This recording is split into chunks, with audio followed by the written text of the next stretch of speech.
Bonsoir à tous et la dernière de la semaine de ce talk des vacances. C'est vendredi aujourd'hui, c'est une belle fin de semaine qui s'offre à vous et à nous sur Live TV, la télé sans filtre avec le talk des vacances et la charmante équipe qui est en place pour vous servir cette émission jusqu'à 20h30.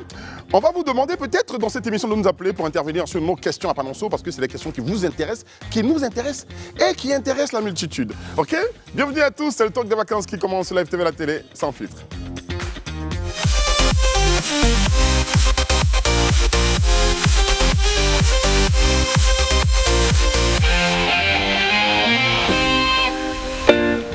La bonne humeur tous les vendredis et chaque jour sur Live TV, la télé sans filtre avec un talk des vacances.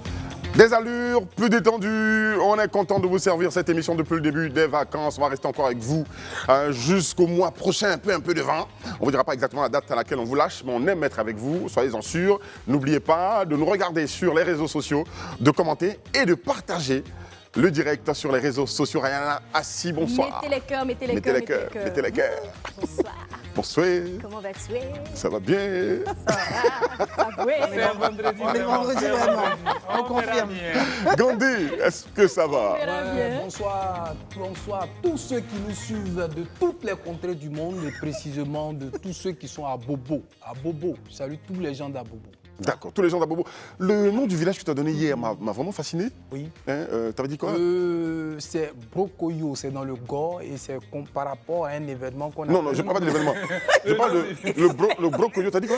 J'ai dit Brokoyo. Brokoyo. Oui, Brokoyo. c'est dans le Gore. C'est dans le Gore, d'accord. Brokoyo. Brokoyo, c'est quand même joli les noms des villages BT. À Djoukro aussi. Et puis bon, on a de beaux villages. J'ai visité un village derrière Daoukro qu'on appelle Ananda. Ah. C'est trop beau, Ananda. Je salue toute la population de Ananda. On pourra faire une émission spéciale village peut-être, un de ces quatre. Ben oui, Voilà. il faut visiter le pays quand Tout même, à fait, tout à fait. sur le tourisme. Tout à C'est fait. important, Oui. d'accord? Bonsoir ça va bien, Eric, Aïcha? ça va très bien et toi? Ça va. Comme souvent on dit Aïcha Tremblay, je tremble un peu. Voilà. Bonsoir à vous, Aïcha, chérie. Tremblay, comment tu fais? Comment tu fais? Je ne sais pas si j'ai fait comme je sais pas si j'ai bien fait, excusez-moi. N'enregistrez pas ça chez vous. Voilà. D'accord. Et puis Arnaud Goï. Bonsoir Eric, bonsoir à tous ceux qui nous suivent sur leur petit écran, sur Internet. L'actualité ne prend pas de vacances, donc on est là. Très bien. On se permet un petit polo aujourd'hui Oui, à Réu. ok, vendredi. C'est vendredi, on est relax. là. On a dit à quelqu'un de ne pas porter veste aujourd'hui. Pas porter veste. Il s'est mis dans une belle chemise. Super, on est détendu. On y va tout de suite pour commencer cette émission avec Ça fait l'actu.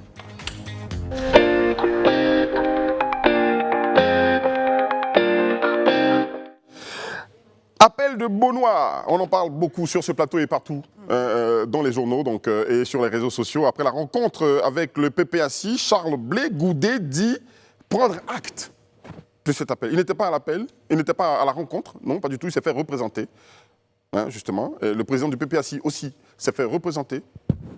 Et Blé Goudet, quand il a eu le compte-rendu, il dit qu'il prend acte et il observe. C'est cela, Arnaud Goï.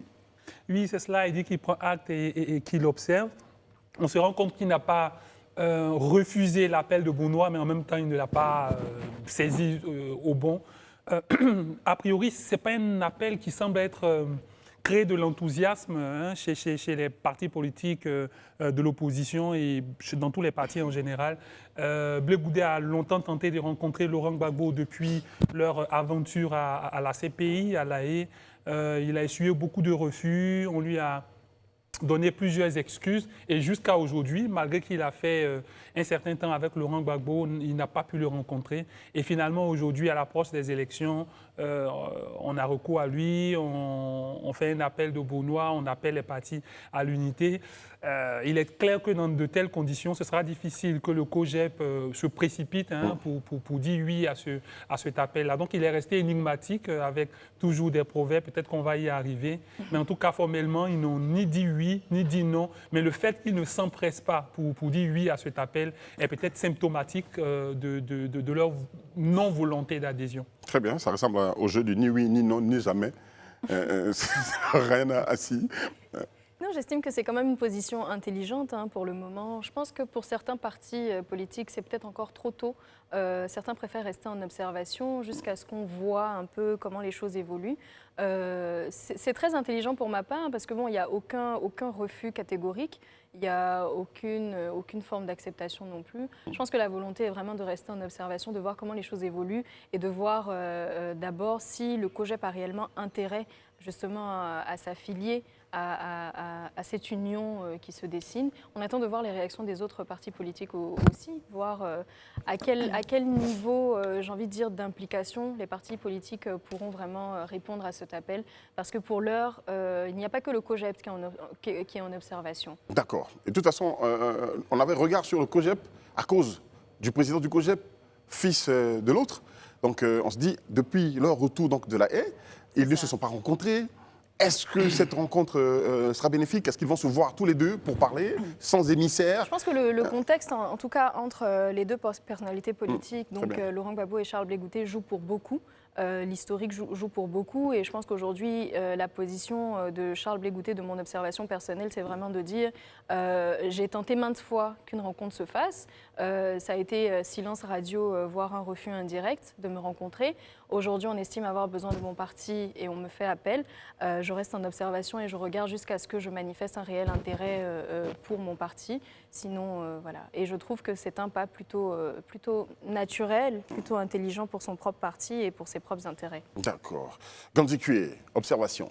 Je pense que la réponse de Blé Goudet pourrait être traduite en simplement ni refus ni adhésion. Voilà. Donc, Charles, il fallait s'y attendre parce qu'autrement, on pouvait dire par exemple que Charles il veut véritablement rencontrer le président du PPACI. Comme quoi, bon, c'est vrai que son lieutenant est arrivé, mais en fait, c'est l'autre que je veux rencontrer, le président qui est mon père, et avec lui, je pense qu'on peut discuter dans les moindres détails. Et bien, il a déjà dit, il a dit que pour 2025, il faut forcément composer avec lui. Il sera là pour 2025. Pas qu'il est candidat, mais il sait que les potentiels candidats auront besoin de lui. Et déjà, avec les pas qui se passent, je pense que derrière ce qu'il a dit, qui n'est pas un refus, qui n'est pas une adhésion, c'est juste pour rencontrer Gbagbo Laurent, pour ma part. C'est ça. Voilà. Juste pour rencontrer Gbagbo Laurent. Il faut qu'il puisse régler ce contentieux. Et après le règlement de ce contentieux, là, beaucoup de choses viendront. D'accord. Pris sous ce angle-là, je pense que jusqu'à preuve de contraire, il ne dira rien tel que je le connais. De ce que nous savons, c'est bien Sébastien Dano Djedje qui est chargé de recueillir les avis donc, des partis politiques suite à l'appel de Laurent Gbagbo donc, depuis Beaunois. Aïcha. Tout à fait. Après, moi, je ne suis pas surprise de cette réponse-là. Après, ça peut être une réponse aussi polie, une façon polie de dire qu'on ne répondra pas ou pas par la négative, en fait, parce que si ça prend du temps, c'est peut-être que la réponse n'est pas favorable. J'en profite aussi pour parler du fait que M. Charles Blé Goudet, après avoir posté un autre proverbe rocambolesque, a parlé du fait qu'il allait se mettre aussi sur les réseaux sociaux, comme M. Billon, comme M. Thiam. Donc c'est intéressant, il a annoncé qu'il serait sur TikTok, Facebook, il a annoncé qu'il était l'heure. Donc l'heure de quoi? Est-ce que c'est l'heure de lancer une campagne? Et si c'est le cas, est-ce qu'il a le temps de se rallier alors qu'il est lui-même en campagne pour son propre parti? Je ne sais pas. Donc comme je le disais, et je le répète encore, il y a des ambitions personnelles. Très bien. Il y a conflit d'intérêts là. De toute façon, il y a deux appels pour le moment. On peut réagir sur l'autre appel depuis le parti de Cocody aussi. Est-ce qu'il attend des réactions? Il attend peut-être un appel du pied beaucoup plus concret de l'un des deux partis pour réagir, le groupement donc, des partis politiques de l'opposition, ou encore l'appel de Beaunois. Peut-être hésite-t-il, va-t-il peut-être rencontrer l'ex-épouse? Qu'est-ce qu'on en sait? Non, mais pour l'ex-épouse, je pense que pour l'ex-épouse, il a paraffé. Son parti a signé. Là, c'est formel. Il a donné une réponse formelle en paraffant. Mais là, il n'a pas donné de réponse formelle. Il attend de voir. Je pense que la suite, avec le temps, il pourra dire quelque chose. Mais ce qu'il faut dire que dès lors qu'il a voulu rencontrer Gbagbo, puisqu'il a fait mains et pieds pour rencontrer le président Laurent Gbagbo, le président du PPACI, Laurent Gbagbo, ça n'a pas été chose facile, ça n'a jamais été le cas. Donc aussi à lui aussi de jouer en fait à son aise pour voir en fait la suite des événements. Il a peur de se faire avoir. Oui, en même temps aussi, dans ce même sens-là, en même temps, pour ce qui concerne la déclaration des 11 partis et 2 associations, l'objet est plutôt clair, c'est les conditions d'organisation des élections. Et puis, premièrement, avec première étape, l'enrôlement électoral. Donc, c'est plutôt La clair. face visible de l'iceberg. En tout cas, la face visible de l'iceberg. Sinon. Pour l'instant, en tout cas.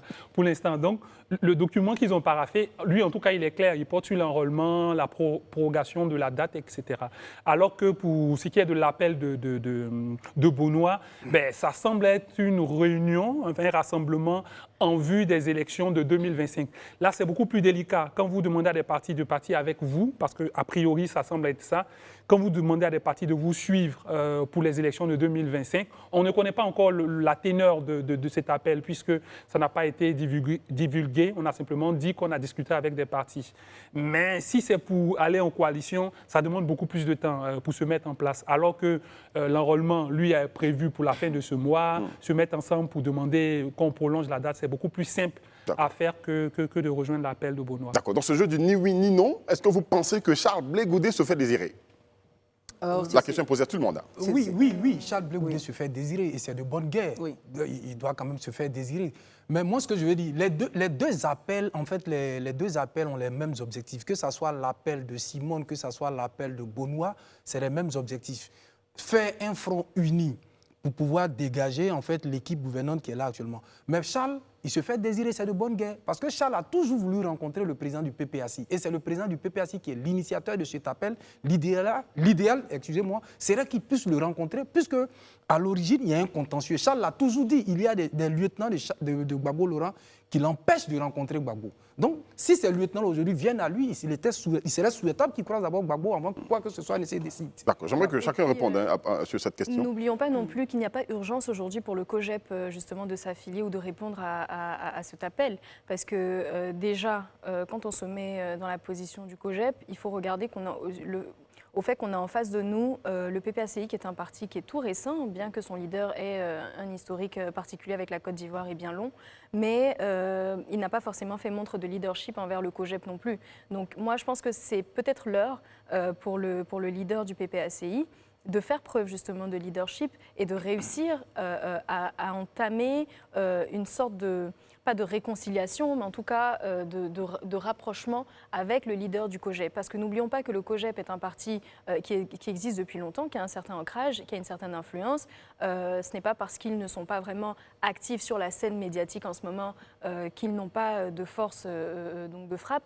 Et je pense également que Charles Blé Goudé aussi a un ancrage, il fait montre d'un leadership également. Donc on est vraiment dans un jeu de deux leaders. Peut-être qu'on n'estime pas à la même valeur ou à la même hauteur, mais ça reste quand même deux leaders. Donc je pense que le COJEP, pour le moment, n'a pas d'urgence brûlante à s'affilier ou à répondre à cet appel. C'est quand on est conscient du poids qu'on a, qu'on réagit ici. Vous allez répondre peut-être après avoir répondu à cette question, sur la question du poids du COJEP aujourd'hui, surtout de son leader. Le poids du COJEP, c'est difficile à jauger. Pourquoi? Pour deux raisons. Premièrement, parce que le COJEP a participé aux élections surpassées, législatives notamment. Ils ont eu 0 siège. Pour les élections précédentes, ils n'ont pas participé. Ils ont décidé, au retour de Charles Blé Goudé, ils ont estimé qu'ils devaient réconcilier les Ivoiriens. Charles Blé Goudé devait rencontrer les Ivoiriens. Donc, ils n'ont pas participé. Donc, c'est difficile, en fait, de les jauger parce que vous savez, les partis politiques vous diront toujours j'ai 100 millions d'adhérents, j'ai 1 milliard de militants, etc. Et c'est vraiment le nombre de candidats que vous pouvez proposer à une élection, même si vous ne la remportez pas, mais avoir des équipes dans plusieurs localités qui vont mobiliser, Parce que quand on parle d'élection présidentielle, je le disais la dernière fois, de 1, il faut des moyens. De 2, il faut une équipe. De 3, c'est devenu plus difficile avec le parrainage citoyen, où on vous demande 1% de recueillir des parrainages dans 1% dans 19 régions et districts en Côte d'Ivoire. Donc, ça demande une équipe, des gens qui vont aller rencontrer. Franchement, il y a toute une machine à avoir derrière. Donc, est-ce que le COJEP a ça? On n'en sait trop rien parce qu'ils n'ont pas participé à d'échéances électorales. S'ils ont présenté 15, 20 candidats, même qu'ils n'ont pas remporté de siège, on sait qu'ils sont relativement représentés et ils ont des équipes partout. Mais là, ce qu'on sait, c'est qu'en tout cas, Charles Blé Goudé occupe la scène politique. D'abord en tant que leader estudiantin, après du COJEP mouvement et maintenant président du COJEP parti politique. Charles Blé Goudé est très bien connu, mobilisation, etc. Mais que vaut son parti? C'est un poids, aussi. L'homme qui s'est mobilisé. Voilà, en tout cas, il mobilisait et pour ça, on est convaincu. Mais ce que vaut le COJEP, je pense que les prochaines joutes électorales, nous en dirons plus. Oui. Moi, ce que je voudrais dire... hein, C'est à son tour de Ouais. parler. Je On suis va lui assez permettre d'accord quand même avec de- Arnaud. On n'a pas de réelle mesure, en fait, de cette popularité au niveau de l'électorat. C'est vraiment dommage. Mais il n'empêche que le PPACI non plus n'a pas non plus brillé aux dernières élections. Tout à fait. De toute façon, les deux ensemble, ça ne ferait pas non plus Exactement. un feu d'artifice, comme on dit. Exactement. Voilà. C'est ça. Donc, je pense qu'il y a des alliances qui ont besoin d'être faites au-delà de ces deux personnalités. Et puis, M. Charles Blé Goudet, de mon point de vue, a souffert de beaucoup d'humiliation quand même. Je pense que s'il prend son temps, il a le droit de le faire, c'est à dessein. Et comme Rihanna l'a dit, il n'est pas obligé. Il n'y a pas d'urgence pour l'instant au niveau de la réponse. Il peut faire chemin à part, mais encore une fois, on n'a pas vraiment de mesure de sa réelle cote de popularité. Très bien. Je te permets de rajouter Non, ce que en fait, tu voulais je ajouter. veux dire que Blé Goudet et Gbagbo Laurent, c'est une autre relation. En fait, vu sur cet aspect, Charles, là où il est, il a besoin de considération et de respect. En fait, c'est ça. Charles voudrait que le PPACI puisse lui donner le respect et de la considération. Voici en fait le fond. Je ne vois pas le parti de Charles Blé Goudet en train de s'opposer à celui de Gbagbo Laurent. Même si on allait à des... Il le dit toujours, si Gbagbo est candidat, lui, c'est retire. Mais je pense que, eu égard à ce qui s'est passé, comme Rana l'a dit, il a subi beaucoup d'humiliations, il a eu beaucoup d'injures. En l'état actuel des choses, c'est pour dire au PPACI, ayez du respect pour moi, ayez de la considération. Et au vu de ce que j'ai vécu avec Gbagbo, je n'ai pas de problème avec lui. Réglons déjà notre contentieux. Et si ça c'est réglé, on peut discuter d'autres choses. En l'état actuel, je ne crois pas qu'il puisse... Voilà. Est-ce qu'il a dit encore récemment que si le président Laurent Gbagbo se présentait, est-ce qu'il Non, il ne l'a pas dit. Il ne l'a pas dit. Mais le problème, c'est D'accord. qu'aujourd'hui, lui, par exemple, il n'est pas éligible. Et Gbagbo Laurent demeure toujours son père. Il le dit, il ne l'a jamais nié. Et il en veut plus au lieutenant de Gbagbo que Gbagbo lui-même. Voilà. Il le dit tous les jours. D'accord. Donc je pense que lui, il a besoin plus de respect, de considération, de réhabilitation à la limite, avant de s'engager dans quoi que ce soit. De Quand toute il s'agit du PPACI. Vous allez me contredire, ou M. Thier, sur le timing donc, de la récente sortie proverbiale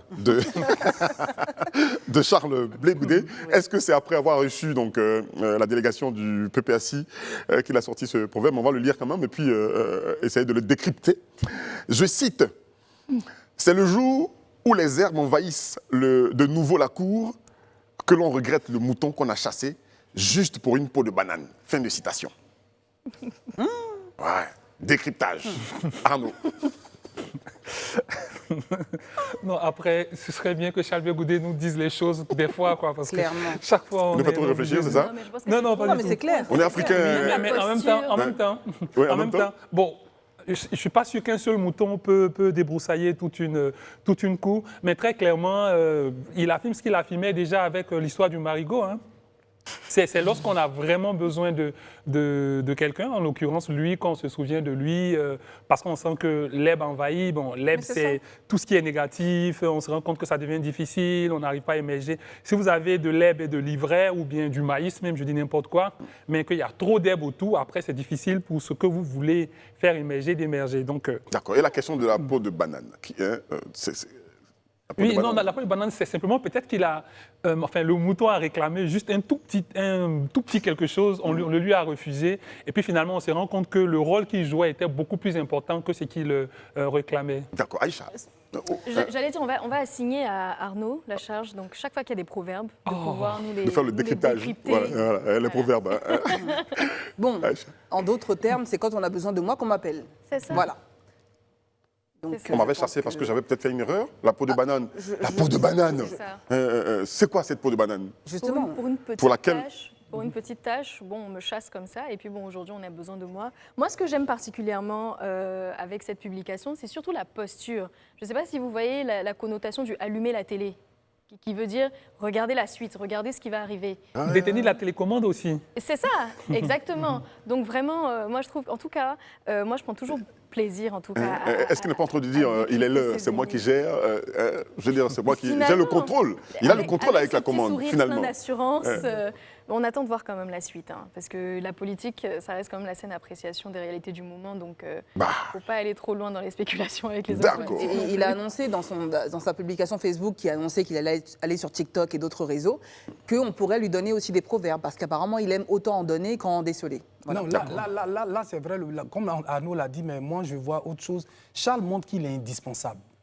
Il est indispensable. Ah, il leur dit carrément, je suis indispensable. Donc, composez avec moi. Il n'y a rien à faire. Moi, c'est pas comme ça que je lis. Hein. Moi, je lis comme je suis la dernière roue du carrosse. Il est indispensable.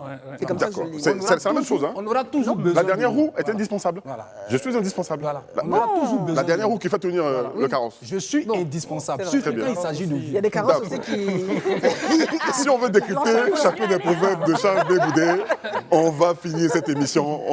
On n'aura pas trouvé, je veux dire, le sens vrai donc, de ce proverbe. On espère qu'un jour, il reviendra sur ce plateau. Et il y est habitué. Hein. Il est venu déjà une fois. Hein, peut-être pour parler proverbe, n'est-ce pas, hein, pour que nous puissions comprendre que certainement dans ces plus vieux jours, hein, on va l'appeler le vieux sage de l'Afrique, hein, avec voilà. Poursuivons cette émission avec les Panonceaux, n'est-ce pas? On a des questions Ça faisait à longtemps. Panonceaux. Voilà, nous sortons donc de la politique pour aller sur l'éducation nationale. La rentrée c'est bientôt, donc on va parler école. On fait la transition? On y va directement? La régie? Ouais. Merci. Alors, première question à Panonceau. Avant la question, les gens sont en pleine vacances, en train de savourer les vacances, Franchement. et puis tu leur rappelles que la rentrée c'est Ouais, bientôt. moi, j'ai pas C'est compris, méchant. en fait. C'est les vacances des gens. C'est C'est méchant. même pas le 17, hein. C'est même pas le 17 septembre. Hein. La rentrée, là, c'est 2 ou 3, c'est 2 ou 3, c'est là, c'est tout de C'est le suite, neuf, la rentrée. le neuf, ouais. Voilà, faut pas distraire les parents. Hein. Restons rentrée, focus. c'est le neuf. La rentrée, c'est pas loin du neuf tout. septembre. Préparez vos enfants à aller à l'école. Les parents vacances, sont ça dure pas tout conscients, le mais temps. les élèves ne sont pas conscients. Il faut leur de la dire, date. reprenez vos livres.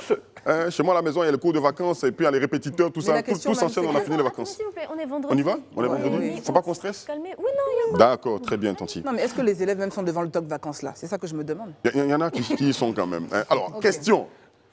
Pour ou contre le retour de la chicotte à l'école? Vous n'allez pas, chers élèves, aimer cette question. Pour ou contre le retour de la chicotte Gandhi, évidemment. à l'école? Gandhi, qu'est-ce qu'il a? Mais attends, je sais pas. On a dit chacun donne sa réponse, donc laissez On Gandhi prend oui ou tranquille. non, ou Gandhi, d'accord, pas d'accord? chacun donne. Mais chacun peut donner son Oui ou avis non? sur la réponse de l'autre. Aïe. Rihanna, on dit oui ou non? C'est quoi? C'est oui, Oui ou ou non? d'accord? On dit pour ou contre? Ok. C'est d'accord ou pas d'accord? Hein? Mais y a pas- D'accord ou pas d'accord? Est-ce que vous êtes d'accord? D'accord ou pas d'accord? Ok. Rihanna. Moi, Pourquoi? je ne suis pas d'accord. Je Pas suis d'accord. contre toute forme de violence. Et puis pour moi, l'éducation ne passe pas par la violence. Et j'estime que ce n'est pas à l'école qu'on doit chicoter les enfants, quoi. C'est pas à l'école qu'on Non. doit chicoter les On ne enfants? doit pas chicoter les enfants, tout simplement. Et puis encore moins à l'école, quoi.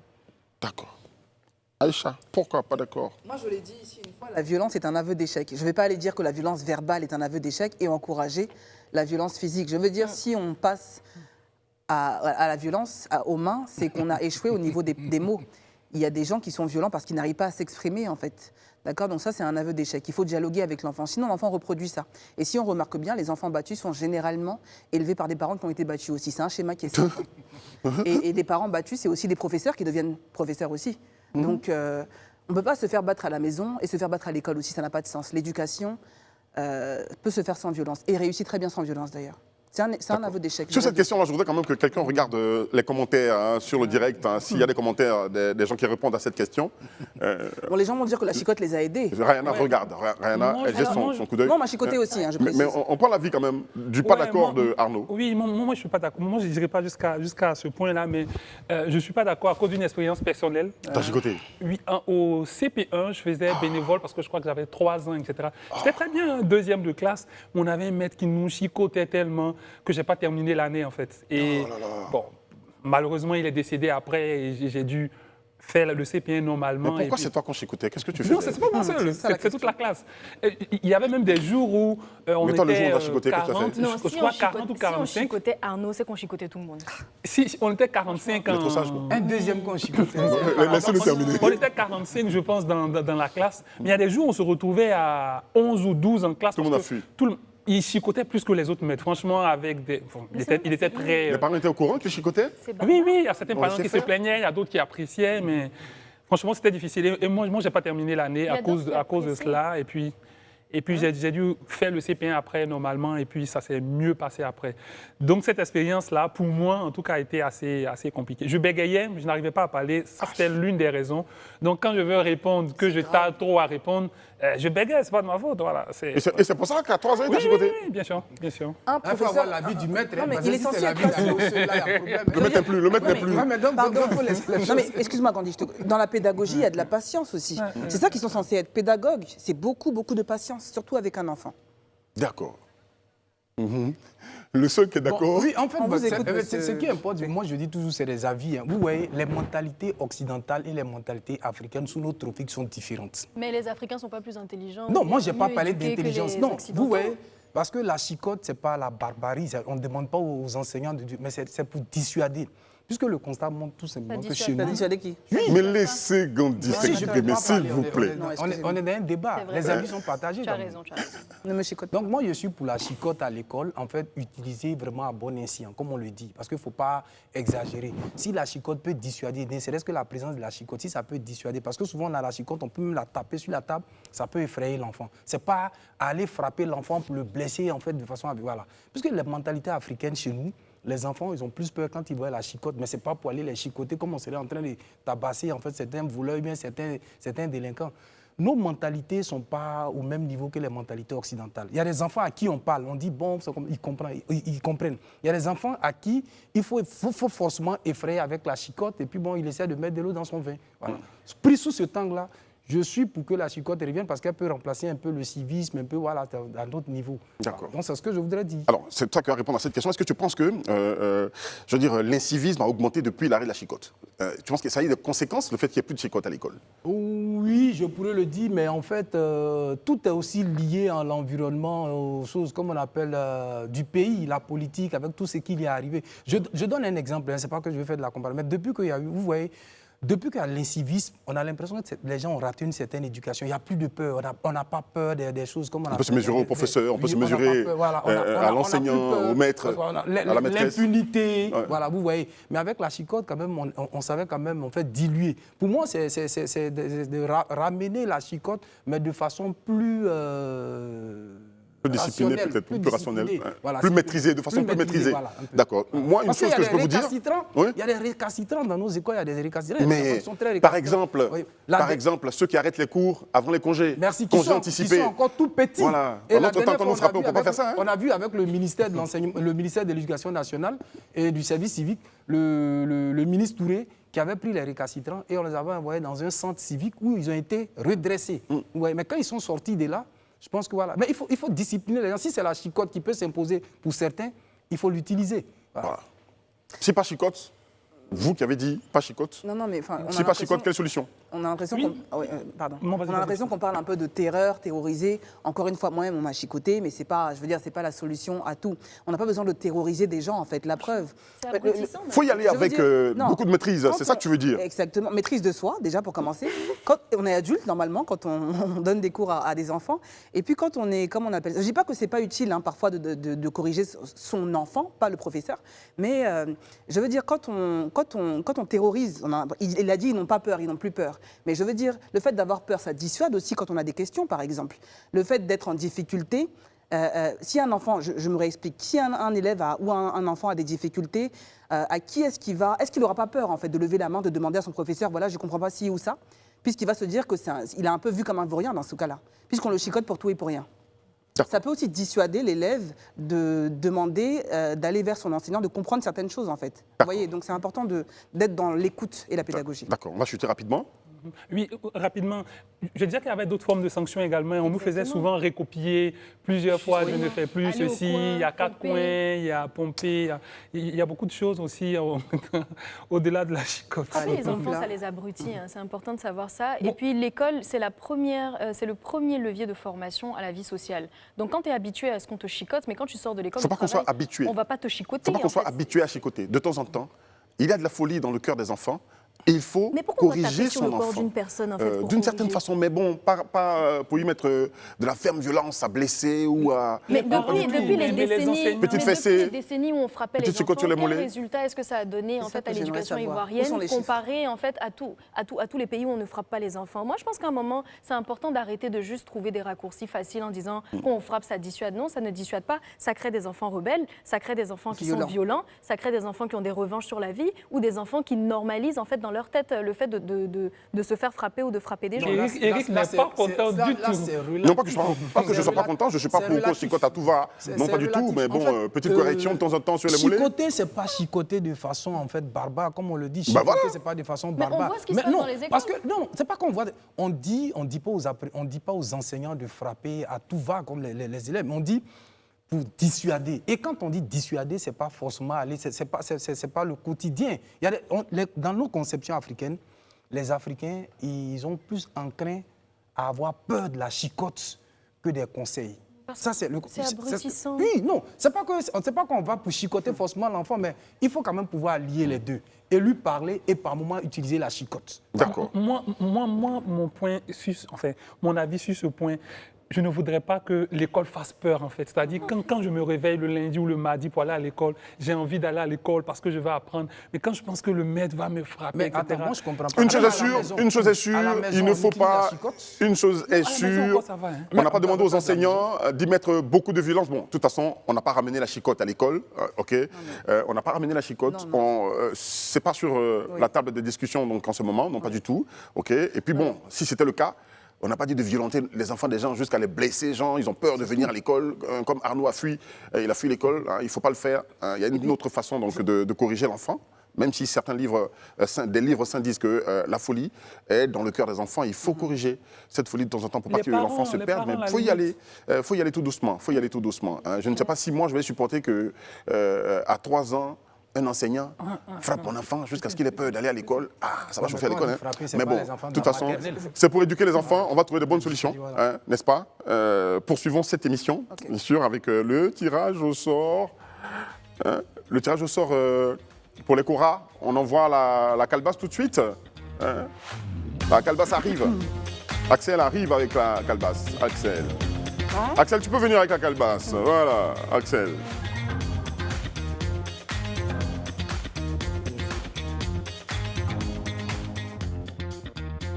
Bonsoir Axel. Comment ça va? Très bien. Donc, tu n'es pas représentante donc de Cora, de l'organisation du tout. Donc, elle est stagiaire ici à Live TV. Une stagiaire très C'est prometteuse. notre Axou. C'est elle qui nous donne le café. C'est elle qui nous donne cette substance. Elle est chargée de production ici. Très bien, voilà, merci. C'est toi qui vas tirer ou c'est qui? C'est Aïcha qui tire aujourd'hui. D'habitude, c'est Rayana qui Ah, tire. vous ne jamais amené de ce côté-là. Donc, Axel, Aïcha. c'est Aïcha qui tire aujourd'hui. C'est un téléphone portable. Merci Maxou. Le tirage, c'est pour un téléphone, pour gagner un téléphone portable. Vous avez été nombreux donc à jouer. J'espère que c'est un homme. Hein. Pour les trophées Cora, je rappelle, hein, donc 1er décembre, Ah, ils ont à collé. Jobourg, à Johannesburg, en Afrique du Sud.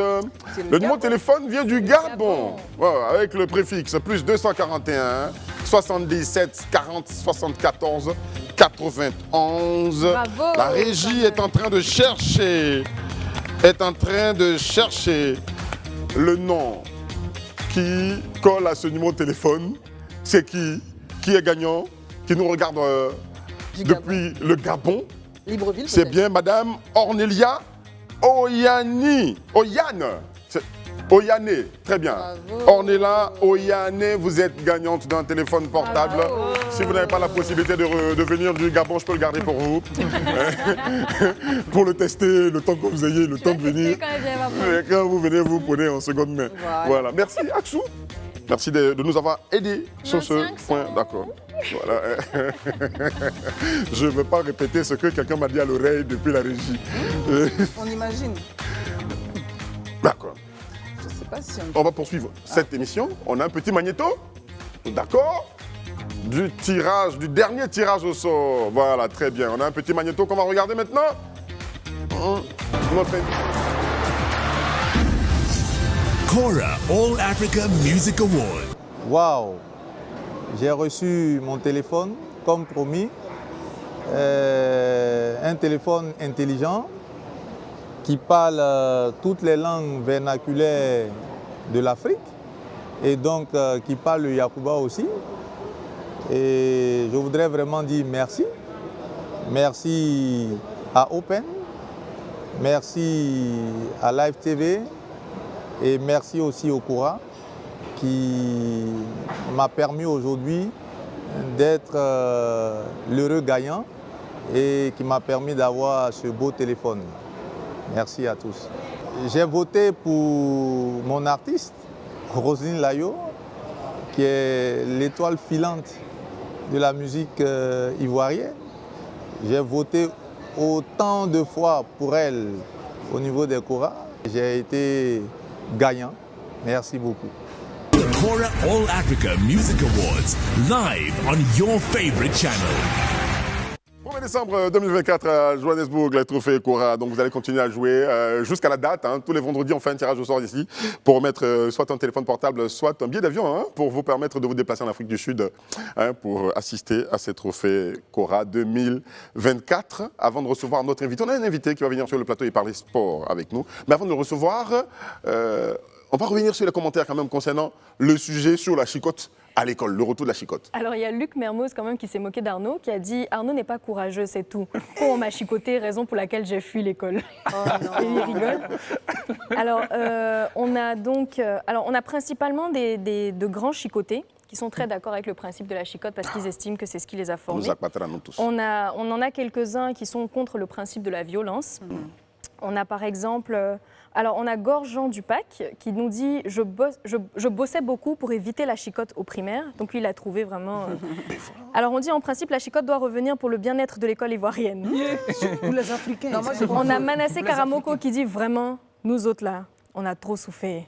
Je salue à toutes les personnes qui nous regardent. Je voulais juste dire que, en fait, ce qu'on essaie de dire avec Rihanna et Arnaud, je pense, c'est qu'on ne dit pas que les pratiques ancestrales, on va dire, ou traditionnelles de corriger l'enfant sont forcément mauvaises. Moi, par exemple, je dis que l'école est un ascenseur social. C'est un moyen de sortir de la pauvreté pour toute une famille, souvent. Donc, il faut que les gens soient à l'aise, l'enfant soit à l'aise quand il va à l'école. C'est un refuge aussi. L'école est un lieu refuge. Vous l'avez pris balle ici. On a bien compris. On lisait juste les commentaires. On nous a tous chicotés. Ça nous a fait quand même du bien. Nous a chicoté. Moi, non, on m'a chicoté. Voilà. Prochain invité, on t'a chicoté aussi donc. On m'a chicoté. Prochain invité, c'est bien Monsieur Alseni Baldé, journaliste sportif guinéen que nous recevons sur ce plateau. Monsieur Alseni, avec beaucoup de bonheur et de plaisir, un confrère guinéen. Bonsoir. Bonsoir à tous. Bonsoir, Baldé. Bienvenue en Côte d'Ivoire, à Abidjan et sur ce plateau. Merci beaucoup, ça fait plaisir de vous retrouver. Voilà, je vous suivais de l'autre côté, mais très bien. Parfait, ça. Ah, cet accent que j'aime beaucoup. Cet accent guinéen que j'aime beaucoup. Voilà, je voudrais profiter donc pour saluer tous les dialogues d'Abidjan, ceux qui ont la télé dans leur kiosque et qui regardent Live TV. Et grâce à qui de nombreuses personnes s'arrêtent aussi pour regarder Live TV. Voilà. Je pense que vous vous trompez le plus souvent pour dire que tous les Guinéens sont Diallo, quoi, en fait. Parce que c'est que j'ai remarqué... il y en a beaucoup, hein. Ouais, Baldé ou Diallo? Il y a Baldé, il y a Ba, il y a Barry, il y a So. Moi, je pense que c'est tout ça. J'ai un ami chauffeur de taxi qui s'appelle So. Ouais. Ok. Je connais un autre qui s'appelle Teli Karimou. Bon, lui, il n'est pas chauffeur de taxi, il est quelque part. Mais c'est courant en Afrique de l'Ouest. C'est le premier les mêmes Guinéen familles. la plupart du temps, peut-être qu'on a retrouvé qui s'appelait Diallo, donc ça prend le fait, tout le monde s'appelle. Qu'est-ce que vous avez à Abidjan? Je suis venu juste pour accompagner ma maman un peu souffrante. Oh. Et donc, ça va mieux pour elle. Très bien. Et elle compte rentrer. Moi, je compte rester un tout petit peu. Un tout petit peu, quand même. Pour voir un peu l'atmosphère, comment Abidjan ça se est passe. Ouais, le climat, c'est bon. En tout cas, pour l'instant. Même si on m'avait dit au départ qu'il faisait très, très chaud ici. Mais pour l'instant, en tout cas, moi, je me sens bien et je sens que je suis chez moi. Bon, l'Afrique, c'est pour nous tous. C'est très bien. Vous êtes là sur ce plateau pour qu'on parle sport ensemble parce que nous savons que la Fédération guinéenne de football a sollicité donc, un stade en Côte d'Ivoire pour les éliminatoires de la Coupe d'Afrique des Nations 2025 et a obtenu le stade des Bimpe, c'est cela? Non, le stade Yamoussoukro. Ah, d'accord. Charles Konan Bani. Konan Bani. De Yamoussoukro. C'est là que la Guinée avait joué ses deux premiers matchs de la Coupe d'Afrique des Nations. On y a pris goût. On a aimé ce stade. Oui, on a aimé ce stade. D'abord, la Guinée n'a pas un stade homologué. La raison pour laquelle la Guinée a décidé donc de disputer ses matchs ici en Côte d'Ivoire. Au prime abord, c'était au Maroc. Depuis 2014, pratiquement, la Guinée n'a pas disputé le moindre match à Conakry parce qu'on n'a pas de stade homologué. Ça me brise le cœur, en fait. Quelle est la problématique? Pourquoi jusque-là, cet État-là n'a pas de stade homologué? Et surtout, pour compléter la question, surtout que la Guinée devait organiser la CAN, finalement, qui a été décalée au Maroc, mais elle devait quand même organiser la CAN. Pourquoi ça prend tellement de temps pour avoir au moins un stade homologué? c'est difficile à expliquer. C'est un manque de volonté politique d'abord. Parce que quand on veut, on peut. Il y a des infrastructures qui ont été mises en place à Conakry, c'est-à-dire des écoles, des routes, des hôpitaux et tout, qui a pris au maximum 6 mois. Je pense qu'en voulant faire un stade de compétition, 1 année, 13 mois, ça pourrait le faire. Mais c'est impossible pour l'instant, puisqu'on a 2 stades homologués, qui devraient être homologués en principe. Le stade général Lansana Conté de Nongo, qui nous a été offert par la coopération chinoise. Mais malheureusement, la Chine a fait son travail, c'est-à-dire 90%. Les 10 autres %, c'est la Guinée qui devrait le faire. Mais vu qu'il y a un manque de volonté, la Guinée n'a pas un souci, en tout cas, concernant la jeunesse guinéenne, puisque vous savez quand même, le sport, c'est ce qui rassemble les jeunes, en tout cas. Donc, ça n'a pas été le cas. Et donc, les 10%, c'était pour faire les parkings, les toilettes publiques, les espaces verts. La Guinée a été incapable de le faire et la Chine a rendu les clés en 2008. En ce moment, le président Conté était encore vivant. Donc, de 2008 jusqu'en 2024, ça n'a pas été le cas. La Guinée n'a pas disputé le moindre match de ce côté. Le stade est là. C'est devenu pratiquement un champ de bataille de patates, comme on le dit souvent. Et c'est de rénovation en rénovation, perpétuelle rénovation du côté de ce stade-là. Voilà. Donc, il y a des incompréhensions, soit avec les entreprises qui officient justement les travaux, ou peut-être il y a un manque de volonté, même au niveau du ministère des Sports et du gouvernement, et il y a des dessous de table parfois. Donc c'est inexplicable. Je pense que moi, en tant que Guinéen, j'ai honte de parler de ça, mais il faut qu'on en parle, puisqu'il faut tirer la sonnette d'alarme quand même pour attirer l'attention de ces autorités-là, pour leur dire on ne peut pas se permettre quand même d'être un pays de football et ne pas avoir le moindre stade. Et ça a été le cas aussi du stade du 28 septembre, on jouait nos matchs le plus souvent, et le stade aussi, depuis 1968, a été construit, mais malheureusement, ce stade-là a été complètement anéanti pour l'instant, c'est-à-dire, comme je vous le disais tout à l'heure, perpétuelle rénovation. Et donc le stade n'est plus réglementaire. Comment ça va se passer alors? Je veux dire, à Abidjan, il y a plus de ressortissants guinéens que Yamoussoukro. Comment va s'organiser donc toute la ferveur autour de cette rencontre qui va se jouer à Yamoussoukro? Oui, ben, ça a été, vous avez vu lors de la CAN, il y a eu même des Guinéens qui ont quitté Conakry pour venir par bus, par voie terrestre, venir supporter donc, le Sili national. Il y a d'autres qui sont venus même par bicyclette. Ils ont fait plus de 60 jours. 70 jours de Conakry jusqu'à Yamoussoukro. Donc c'est possible. Il y a une forte communauté guinéenne déjà présente ici à Abidjan, donc comme vous le savez autant que moi. Et il y a donc ce public-là qui aime le Sili national de Guinée, vu que nous, on ne parvient pas à disputer nos matchs à domicile. Donc, en Côte d'Ivoire, c'est beaucoup plus proche de la Guinée. Il y a, comme on le dit souvent, l'hospitalité ivoirienne, l'accueil et tout ça. Donc, je pense que cela a permis à la Fédération de choisir la Guinée, la proximité, les liens qui existent entre la Côte d'Ivoire, les liens des peuples. Et tout ce que vous avez vu ici aussi. Voilà, justement. À Loko, les filles. Non, enfin, je ne parle pas des filles, puisque pour moi, les filles... Excusez-moi de le dire un peu arrogante ici. Donc, il a tapé poteau sur certaines, peut-être. Non, j'ai pas tenté. Il a tapé poteau sur certaines. Je n'ai pas tenté, franchement. Vous n'avez pas tenté? Non, je n'ai pas encore tenté. D'accord. Il a fait quoi? Est-ce que si vous avez mangé la loco et le garba, c'est l'essentiel? Oui, j'ai mangé le garba, ça se passe bien. Et je n'avais pas l'habitude de manger quand j'étais à Conakry, puisque j'ai eu un mauvais souvenir de ce garba-là. Non, le garba, il ne faut pas le manger ailleurs, il faut le manger à Abidjan. Vous mangez le garba à Conakry. Je l'ai mangé ici et je l'ai aimé. Merci à vous. Donc, vous êtes journaliste sportif donc à Afado Média. Adafo Média. Adafo Média. Adafo Média. Pour juste une précision, peut-être pour terminer. En ce moment, en Guinée, c'est compliqué avec la transition qui a fermé toutes les radios privées les plus prisées, les plus écoutées de ce côté. Adafo Média, Film FM, Joma Média, voilà, Évasion. Donc ce sont des médias les mieux écoutés. À Dafo Média où je travaille, c'est la première radio privée la mieux... Qui est fermée en ce moment? Oui, fermée. Et D'accord. après, il a retiré les licences et les agréments de ces médias. Donc c'est dommage pour le... Faut pas fermer la bouche aux médias. Faut les laisser s'exprimer. Merci d'être venu sur notre plateau. Ça fait plaisir. Voilà, on va mettre une pause. Restez avec nous donc, dans les parages pour regarder la suite de cette émission. A tout de suite.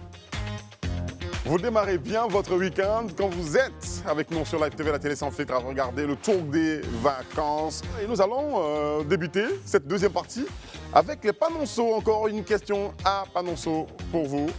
On fait une réclame rapidement avant de revenir. Réclame? On y va tout de suite? Directement? D'accord, on y va directement. Question à panonceaux. Pour ou contre l'obligation des jeunes filles de se couper les cheveux dans les établissements secondaires? Pour ou contre? D'accord ou pas d'accord? Jeunes filles, il y a certains établissements dans lesquels on oblige donc, les jeunes filles à couper les cheveux, donc on fait... Voilà, je vais faire comme lui. T'as dit qu'il doit choisir, non? Moi, quand tu- Non, moi, je on est m'oblige. catégorique. On est catégorique. D'accord ou pas d'accord? Couper les cheveux des jeunes filles au secondaire, certains établissements l'imposent. Aïcha? Oui, non, je m'oblige d'être catégorique, mais si ça peut uniformiser le statut social de tout le monde, un peu comme les uniformes, d'accord. C'est très profond ce que tu dis. Oui, ça c'est demande toujours profond ce que je dis. à être un peu élargi, mais on n'a pas le temps On n'a pas le d'élargir. temps, c'est ça. C'est ça. D'accord. Rihanna? Pas d'accord? Non, pas d'accord. On ne doit pas couper les cheveux. On ne doit pas couper les cheveux. D'accord. Pourquoi? Parce que ça ne sert à rien. Je veux dire, Ça ne les sert à rien. cheveux, en fait, en quoi est-ce que les cheveux... Non, parce que moi, je demandais souvent à des profs pourquoi on coupe les cheveux des jeunes filles au secondaire. Ils disaient que c'est pour qu'elles se concentrent, ne pas qu'elles soient distraites en entretenant les cheveux. Mais donc, dans ce cas, il faut leur enlever leur peau, il ne faut pas les habiller. Je veux dire, non, c'est vrai, pour moi, ça n'a aucune corrélation, en fait. Je veux dire, dans d'autres pays, dans certaines écoles, on ne coupe pas, dans d'autres écoles, on coupe. Je veux dire, pour moi, ça n'a aucun impact direct sur les notes des petites filles, quoi. D'accord. Ça n'a aucun sens. On enlève même une partie de l'identité féminine. D'accord. Réponse en de une ces phrase? Merci. Merci. Merci. Je ne parle trop, quoi. C'est quelqu'un qui m'a dit ça à l'oreille, c'est pas moi. Gandhi? Moi, je suis d'accord pour la coupure des cheveux, pour le simple fait qu'il faut harmoniser, parce que la plupart du temps... En une phrase, hein. Ouais, la plupart du temps, c'est des petites filles, elles n'ont pas encore l'âge, en fait, de pouvoir faire face à des hommes. Donc, à ce niveau-là, ça va les uniformiser, tout le monde. Celles Faire qui face sont à des hommes, qu'est-ce que les cheveux ont à voir avec faire face à Non, des je hommes? vous explique. Ça dit que le problème, c'est quoi? Quand une fille a déjà peut-être 20 ans, elle va se rendre belle par rapport à la gente masculine qui sont là pour... Alors qu'à moins Mais ça, par tout rapport le à monde... elle-même aussi. Hein. Cheveux. Oui, puisque quand elle a 20 ans déjà, 18 ans, elle va savoir que la chevelure, alors que moins, Mais dans le moins voile, que ça, directement. elle se met déjà à l'abri des rapaces. D'accord, très bien. C'est ton avis. Arnaud? En réalité, je ne sais pas trop, parce que je suis totalement pour la liberté. Je crois qu'il faut laisser les gens faire ce qu'ils veulent. Maintenant, en même temps, On fait pas ce qu'on veut à l'école. comme le disait Gandhi, il y a cet aspect uniforme, parce que quand il y a des gens qui ont trop d'argent, qui sont capables de faire des cheveux extravagants, et puis il y en a d'autres qui sont plus modestes, il y a un problème d'uniformisation. Donc, dans ce contexte-là, oui. Mais à part ça, je pense que ça ne dérange pas. Parce que quand on parle d'extravagance, on parle de faux cheveux dans notre contexte africain, qui La coûtent perruque. cher, qui coûtent de l'argent. Les mèches. Et éventuellement, ça fait partie des faux cheveux. Voilà. D'accord. On va revenir sur ce extensions. sujet-là pour le débattre encore mieux, parce que je pense que vous avez beaucoup à dire. Hein. J'ai dit au collège, au lycée, mais bon, là, on présente une fillette à l'école primaire. À l'école primaire aussi, on demande aux enfants donc, de se couper les cheveux. Et là, tout de suite, nous allons y aller avec notre invité du jour.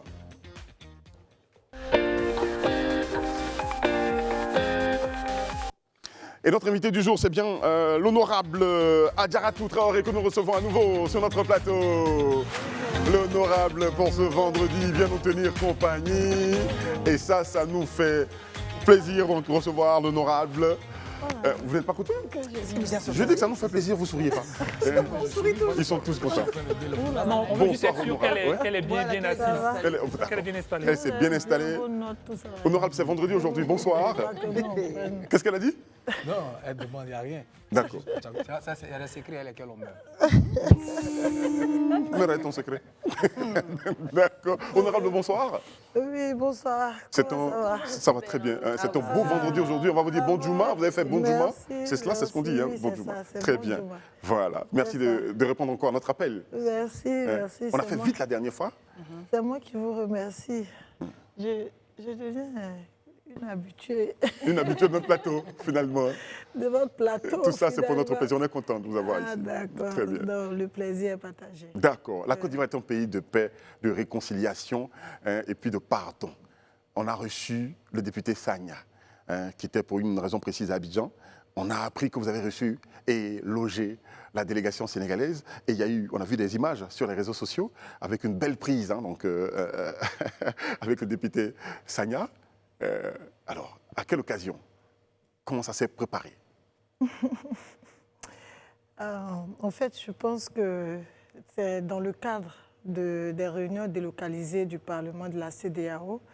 Il faut dire qu'au niveau du Parlement, nous avons plusieurs rencontres. Nous avons les sessions ordinaires à Abuja. Nous avons 2 sessions extraordinaires que nous organisons dans les pays, des différents pays membres. Et nous avons aussi les réunions délocalisées. Et donc, c'est dans le cadre des réunions délocalisées qu'il est arrivé à Abidjan, mais bien entendu, tous les autres députés, voilà, parce qu'il y avait 3 commissions qui se réunissaient. Voilà, dont lui, sa commission, voilà, il est venu avec la délégation sénégalaise. Vous pouvez voir sur la photo Baba Sall, qui est le vice-président, le premier vice-président de l'Assemblée nationale du Sénégal, qui était là. Donc nous avons reçu 60 parlementaires venus des 12 pays, voilà, de la CEDEAO, compte tenu du fait qu'il y a 3 qui, pour le moment, sont, je ne dirais pas retirés, parce qu'il faut observer 1 an, voilà, avant que le retrait soit définitif. La grande question, c'est comment se sont passées les retrouvailles entre le député Sagna et vous? Mais je pense que, comme tous les députés d'ailleurs, nous avons accueilli toutes les délégations. On parle principalement de lui. Voilà. Vous savez pourquoi nous parlons principalement honorable du député? La délégation sénégalaise, ils ont été tous bien reçus, chaleureusement, fraternellement. Voilà, notre tradition à Kwaba, vous saviez comment les Ivoiriens sont hospitaliers. Et je pense qu'ils sont tous contents.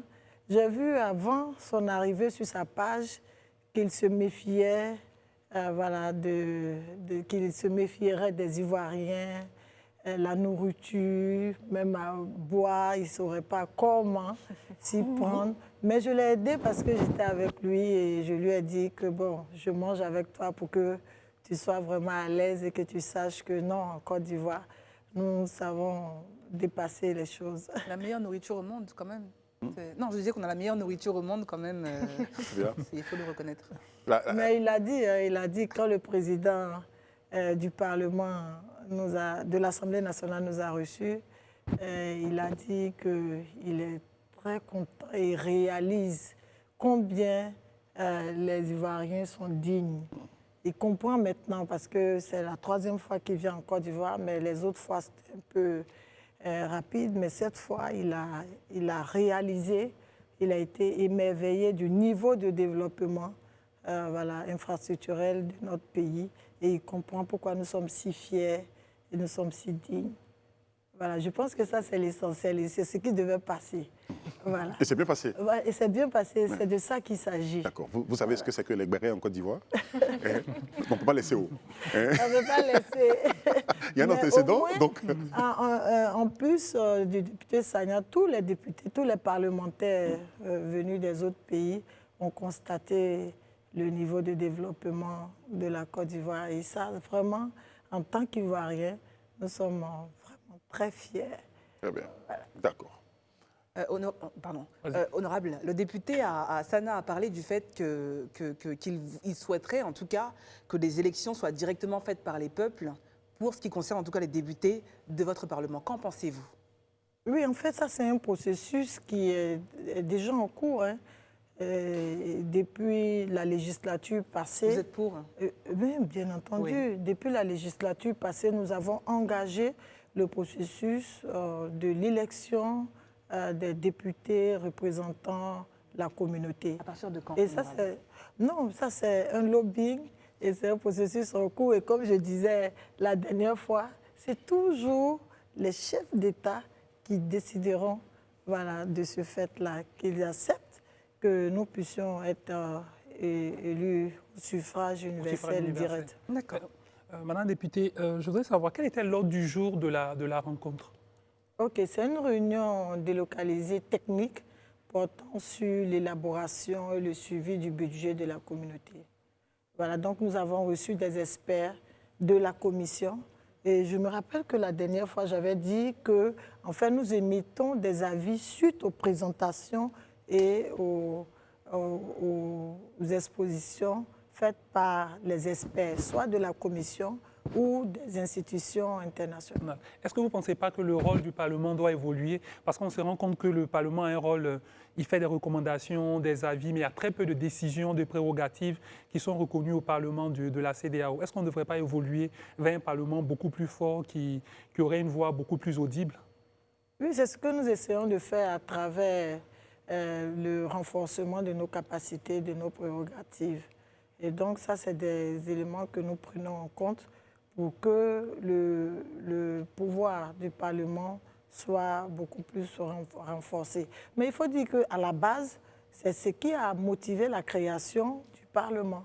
Et voilà, donc c'est au fur et à mesure des législatures que nous essayons de voir dans quelle mesure faire évoluer ou renforcer nos capacités. Et justement, pourquoi avoir créé le Parlement de la CEDEAO pour représenter les peuples, lui donner des prérogatives, et puis dans la création, on ne prévoit pas en même temps les prérogatives qui vont avec. Ça me semble un peu contradictoire, parce que l'introduction du Parlement... Pas la création. Je n'étais pas chef d'État. Voilà, je ne suis pas membre fondateur. Je pense que ça, c'est les arguments et voilà, les motivations. Mais je pense que toute chose évolue avec le temps. Et donc, nous sommes en train de travailler pour renforcer les capacités. Parce qu'avant, on n'avait même pas l'élaboration, le suivi du budget. Hein. Nous venons de l'obtenir il n'y a pas longtemps. Donc, il faut espérer que les choses évoluent. Non, honorable, bonne arrivée. Merci. Moi, je suis très content de vous voir. Mais moi aussi. Je pense que on pourrait parler de réconciliation entre l'honorable et monsieur le député sénégalais. Hein, la hache de guerre enterrée, si on peut s'exprimer ainsi. Y avait-il une hache de guerre? Bon, ça, c'est la question. Presse. Ça, c'est la presse. C'est une mise au point. C'est une mise au point. Voilà, merci. Que nul n'en ignore. Hein? C'est clair. Honorable, moi, ce que je voudrais savoir, est-ce qu'au niveau des réformes, déjà, ce que vous envisagez faire, et comme vous êtes une ancienne aujourd'hui du Parlement africain, de toutes les recommandations que vous avez eu à faire, est-ce qu'il y a eu des recommandations qui ont été effectuées au niveau des gouvernants? Oui, bien entendu. On peut en citer quelques-unes. Parce que souvent, je disais qu'il y a souvent des difficultés dans la libre circulation des personnes et des biens dans les pays membres. Il ne faut pas croire. Aujourd'hui, nous avons même sur la table les difficultés entre le Niger et le Bénin. Voilà. Et il y a quelques années aussi entre le Nigeria et le Bénin. Voilà, donc c'est autant de situations, d'obstacles que nous rencontrons et que nous travaillons pour lever toutes ces obstacles. Est-ce que le Sénégal est une prochaine destination pour une réunion technique où ce serait le retour de l'honorable pour aller au pays du député Sagni, si je peux m'exprimer ainsi? Oui, en fait, il faut savoir que tous les pays membres reçoivent les réunions délocalisées. Ça permet aux députés de se rapprocher des différents peuples voilà. de chaque pays. Et avant de venir ici, on était à Accra, au Ghana, à Winneba. Et voilà, ils ont choisi de nous recevoir dans une ville à l'intérieur du Ghana. Et après, nous sommes venus à Abidjan. Et là, juste après, il y a la Gambie, il y a Guinée-Conakry. Après, et puis je pense qu'on a une mission, le bureau a une mission à effectuer à Dakar. Et ce serait vraiment un plaisir pour moi. Ça va être à votre tour de goûter au tchèp originel. C'est ça, et sans crainte d'être empoisonné. On va vous accompagner. Mes collègues sont allés beaucoup sur le plan politique, c'est vrai, mais moi je reste encore sur l'affairage de votre rencontre. Hein. Je reste là-dessus. Alors, je veux dire, votre contribution personnelle dans la réception de la... On sait que vous y avez mis donc du vôtre dans la réception de la délégation sénégalaise et surtout du député Sagna. Quelle a été votre contribution contribution personnelle. Le père du J'ai béret. Ouais. C'est le rôle pivot même de l'organisation et la mise en place et la réussite de cette réunion délocalisée, voilà, avec les agents de l'Assemblée nationale. Je voudrais même au passage saluer et exprimer toute ma gratitude au président de l'Assemblée nationale qui a mis ses services Honorable, vous me donnez une réponse politique, mais c'est pas grave, à je vais notre prendre ça comme ça. disposition et tous les services nous ont aidés à Très bien. réussir cette Très bien. réunion. Mais vraiment, c'était simple. Nous C'était nous sommes convivial. rencontrés quand le président Bitogo a voulu nous recevoir.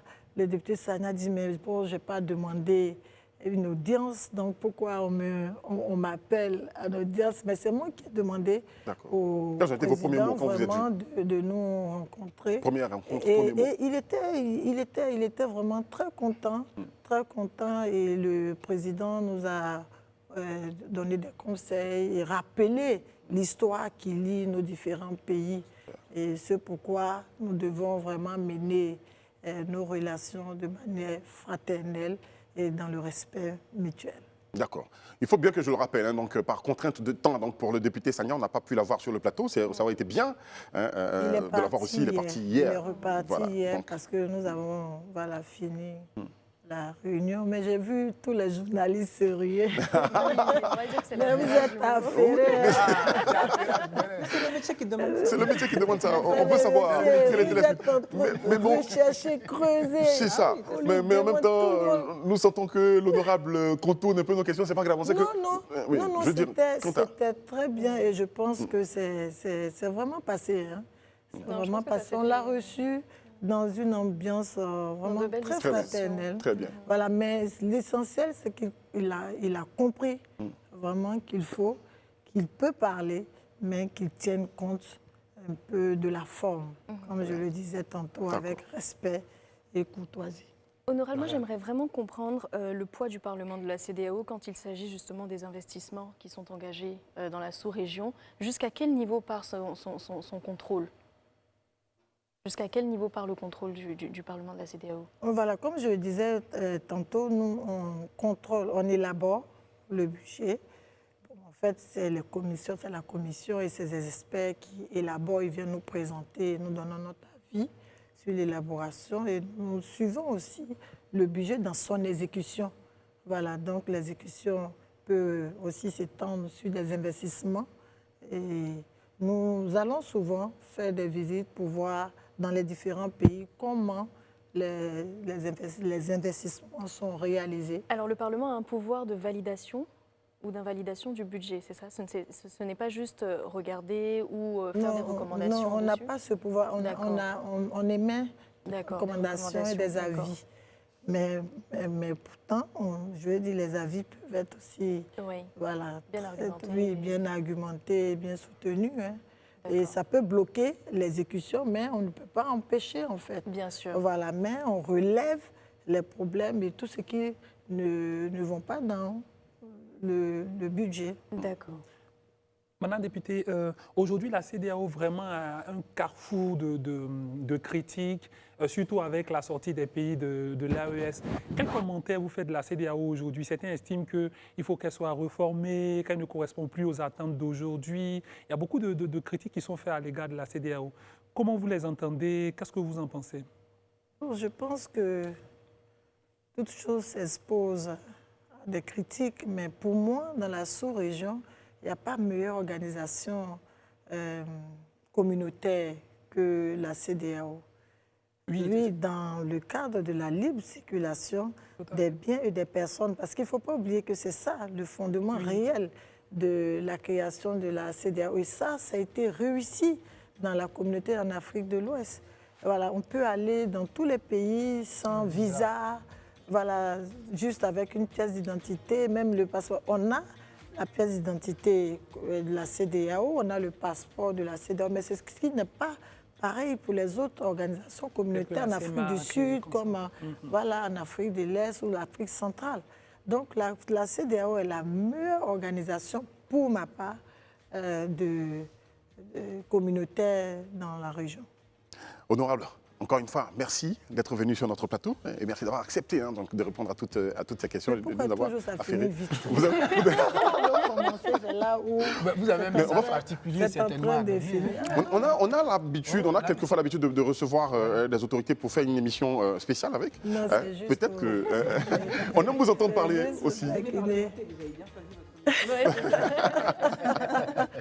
Et merci encore une fois de plus Non, d'être c'est venu. moi qui vous remercie. Voilà. C'est moi qui vous remercie. Nous vous souhaitons de passer un Et puis, excellent week-end. Merci à vous aussi. Merci, Très bien, honorable. Voilà. très bien. On prendra plaisir à vous retrouver lundi, donc la semaine prochaine. Merci de rester toujours à regarder Live TV, la télé sans filtre.